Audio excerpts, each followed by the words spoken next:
Good day, dear viewers.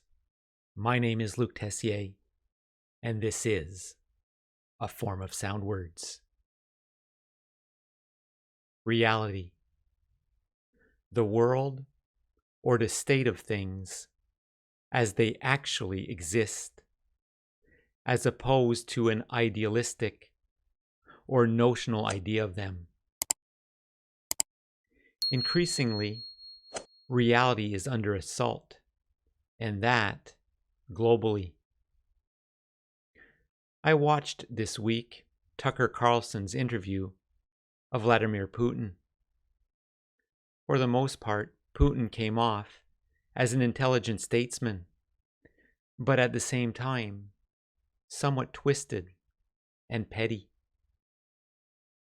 The way he controlled the interview, his long-winded soliloquies, the self-serving, inaccurate spin he put on all of the interview's subject matter.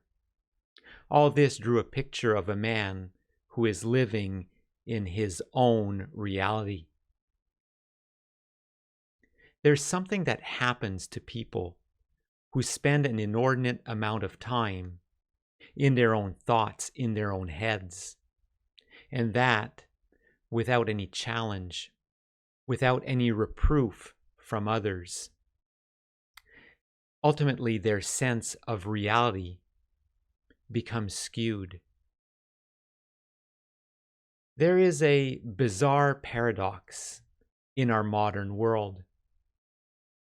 At no other time in history has the world been more connected and interconnected.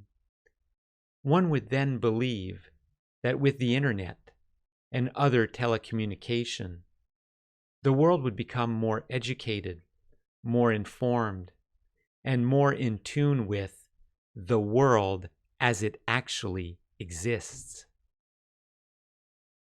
This is where the paradox comes in.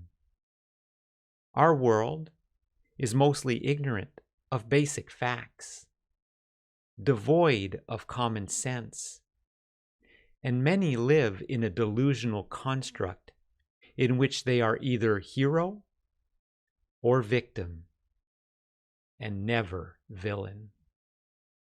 Romans chapter 1 and verse 28 gives us the ultimate source of all departures out of the realm of reality. There we read, "And even as they did not like to retain God in their knowledge, God gave them over to a reprobate mind, to do those things which are not convenient." The ultimate denial of reality. Living one's life as if God wasn't there. And consider what God's response is towards those who do not retain God in their knowledge. He gives them over to a reprobate mind, or a debased, worthless mind. A mind that then engages in thoughts and activities that destroys and corrupts. A mind that spins reality to justify whatever depravity the sinner is bent towards. This is a fearful thing. The best thing God can do for a lost sinner is to not let him or her get away with sin. God's rebuke and correction can be quite grievous sometimes, but the absence of it yields far worse results. Concerning this, Hebrews chapter 12, verses 5 to 11 says, "And ye have forgotten the exhortation which speaketh unto you as unto children. My son, despise not thou the chastening of the Lord, nor faint when thou art rebuked of him. For whom the Lord loveth, he chasteneth, and scourgeth every son whom he receiveth. If ye endure chastening, God dealeth with you as with sons. For what son is he whom the Father chasteneth not? But if ye be without chastisement, whereof all are partakers, then are ye bastards, and not sons. Furthermore, we have had fathers of our flesh, which corrected us, and we gave them reverence. Shall we not much rather be in subjection unto the Father of spirits, and live?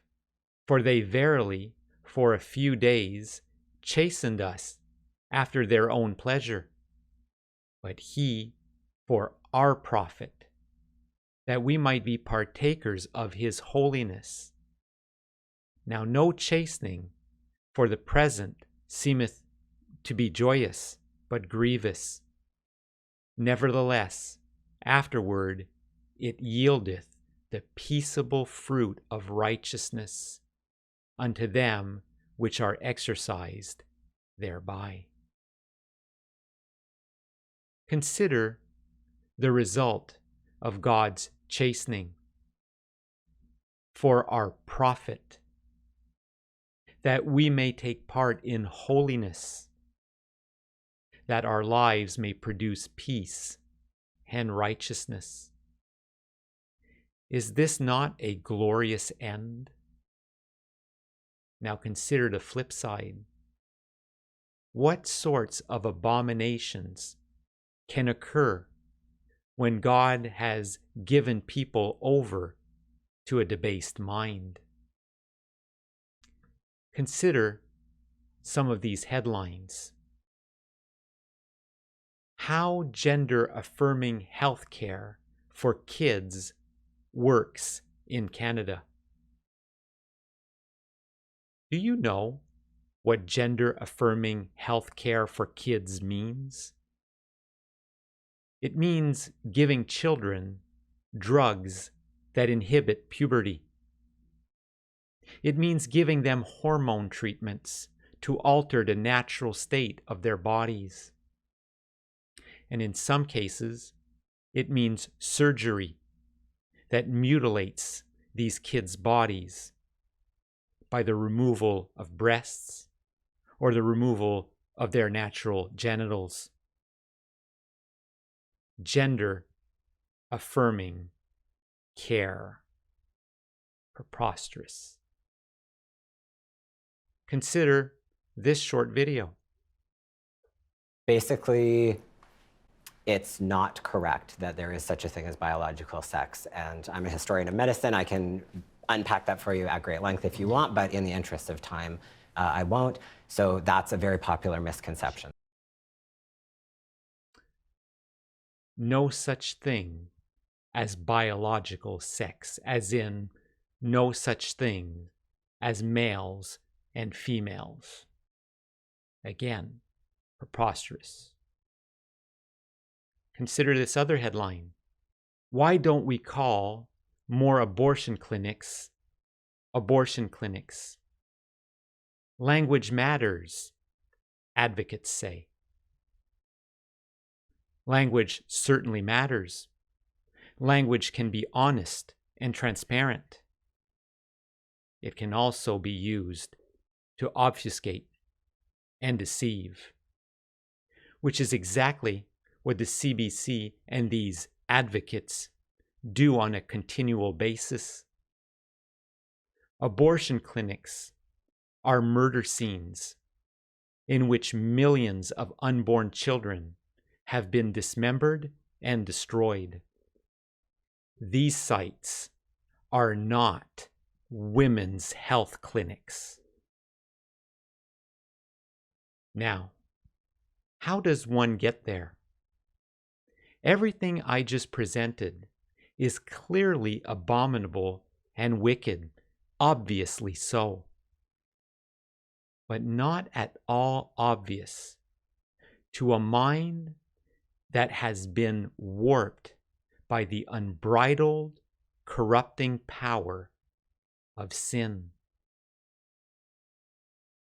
This is the challenge every saint faces when going through his or her days of sojourning in this fallen world. The Apostle John reminded his Christian audience that, and we know that we are of God, and the whole world lieth in the wicked one. This short verse is quite descriptive in the original Greek. The picture is the world lying in the arms of Satan, the way a baby lies in his mother's arms. Now, there may or may not be any hope for our current wicked world. The Bible does warn us that in the end times, things are going to get worse and worse. 2 Timothy chapter 3, verses 1 to 5 says, "This know also, that in the last days perilous times shall come.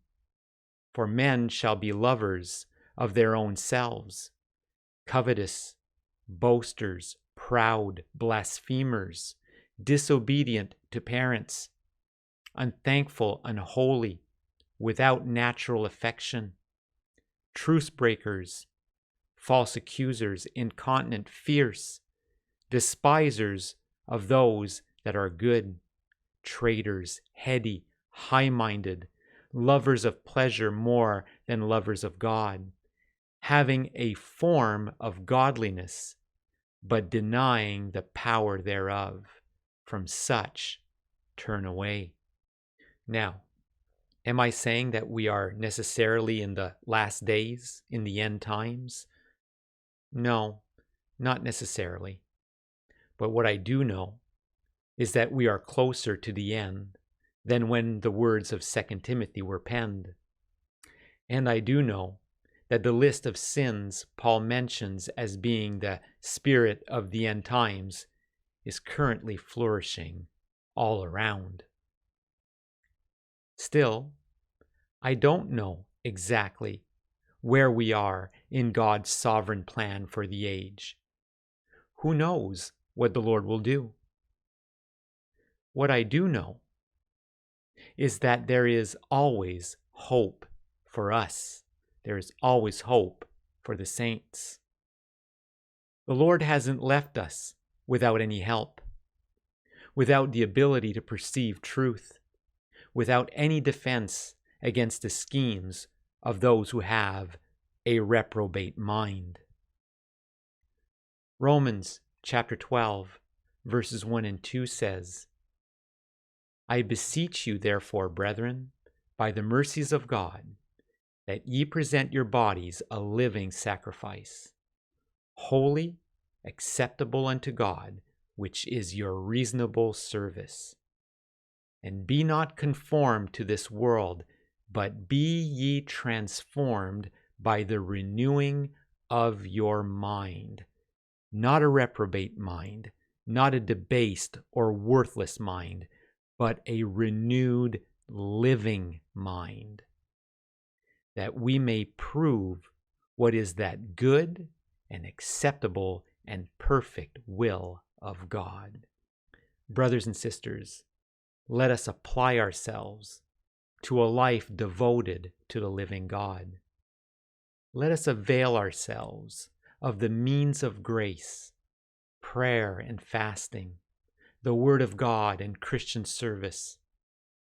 The Lord has given us these to stand and withstand in the evil day. And with that, dear viewers, the Lord bless you and keep you. The Lord make his face shine upon you and be gracious unto you. The Lord lift up his countenance upon you and give you peace.